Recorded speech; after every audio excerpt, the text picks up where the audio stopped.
यहाँ आपको अहम खबर से आगाह करते हैं कि साबिक वज़ीर आज़म और चेयरमैन तहरीक इंसाफ इमरान खान ने अवाम के लिए अहम पैगाम दिया है। पाकिस्तान तहरीक इंसाफ के वकील शेर अफजल मुरव्वत ने अटक जेल के बाहर मीडिया से गुफ्तगू करते हुए अहम पैगाम दे दिया। बड़ी खबर दे रहे हैं आपको अटक से, जहां पाकिस्तान तहरीक इंसाफ के वकील शेर अफजल मुरव्वत ने मीडिया से गुफ्तगू की है, जिसमें उन्होंने चेयरमैन तहरीक इंसाफ इमरान खान के हवाले से अहम गुफ्तगू करते हुए उनकी जानिब से अवाम के लिए जो पैगाम है वो जारी कर दिया है। उन्होंने इस पैगाम में क्या कहा, आइए जानते हैं। आज खान साहब से बातचीत हुई और दो बातें उन्होंने बड़ी ताकीद से मुझे कही। एक तो हम ये समझ रहे हैं कि 9 मई के वाक़यात में चेयरमैन पीटीआई को पंसाने के लिए इर्रेलेवेंट लोग और ये जो प्रेस कॉन्फ्रेंसेस हो रही हैं, इन लोगों के 164 के बयानात लिए गए हैं, जिनकी तादाद लगभग 22 बताई जाती हैं। और हमें अंदेशा है कि शायद हुकाम जो हैं वो चेयरमैन पीटीआई इमरान खान को मिलिट्री कोर्ट जो हैं भिजवाएं। तो लिहाजा पाकिस्तानी अवाम को खान की तरफ से मैं आगाह करता हूँ कि ये जो आए दिन आप लोग प्रेस कॉन्फ्रेंसेस देख रहे हैं, इसको जवाज़ बना के शायद हुकाम जो हैं अनकरीब खान को जो है मिलिट्री कोर्ट में जो ट्रायल शुरू हो गए हैं, इस हवाले से आज एक तफसीली प्रेस कॉन्फ्रेंस पाकिस्तान तहरीक इंसाफ की तरफ से मैं करूँगा और जिसमें हम मुकम्मल तफसीलात देंगे। दूसरी बात जो है वो खान साहब जो हैं पाकिस्तान तहरीक इंसाफ के वर्कर्स के लिए उन्होंने कहा है कि चाहे वो मेरे ट्रायल मिलिट्री कोर्ट में कराएं या चाहे किसी भी अदालत में, लेकिन वर्कर्स ने कोई हौसला और तहम्मुल का जो दामन है हाथ से जाने नहीं देना है।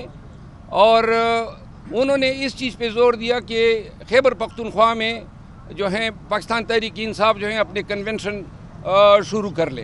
आज कार्रवाई जो है फाजिल जज साहब ने फ़र्द जर्म आयद करने के लिए मुकर्रर की थी, लेकिन चूँकि गुज़िश्ता पेशी पे हमें नकुलात नहीं दिए गए थे और ये एक कानूनी सिकम था, तो आज जज साहब के नोटिस में हम ये ले आए कि फ़र्द जर्म जो है बग़ैर नकुलात के नहीं बनाया जा सकता है, जिससे इत्तेफाक करते हुए फाजिल जज साहब ने फ़र्द जर्म की कार्रवाई जो है वो डेफर कर दी है नेक्स्ट डेट के लिए। और आज हमने नकुलात वसूल कर ली है। आज की कार्रवाई की दो अहम बातें ये हैं कि आज फिर जो हैं चेयरमैन पीटीआई इमरान खान साहब को और शाह महमूद कुरैशी साहब को उसी पिंजरा नुमा कमरे में खड़ा किया गया था, जिस पर मैंने इतराज़ उठाया कि ये इंसानी डिग्निटी के मुनाफी है। जज साहब ने कहा कि चूँकि उनके नोटिस में चंद ऐसी सेंसिटिव इंफॉर्मेशन लाई गई हैं, तो लिहाजा कमरे अदालत में उनकी मौजूदगी उनकी सिक्योरिटी के लिए ख़तरनाक होगी। बहरहाल जज साहब का ये कहना जो है मेरा ख्याल है हमें अपील नहीं करता है, क्योंकि जेल में और उस कमरे अदालत तक पहुंचने के लिए 3-4 गेटों से होके गुजरना पड़ता है। पूरे बदन की तलाशी ली जाती है और सारे वकला अंदर मौजूद होते हैं जो परमिट किए जाते हैं, जिनकी इजाज़त होती है, और सारे नॉन वकला हैं।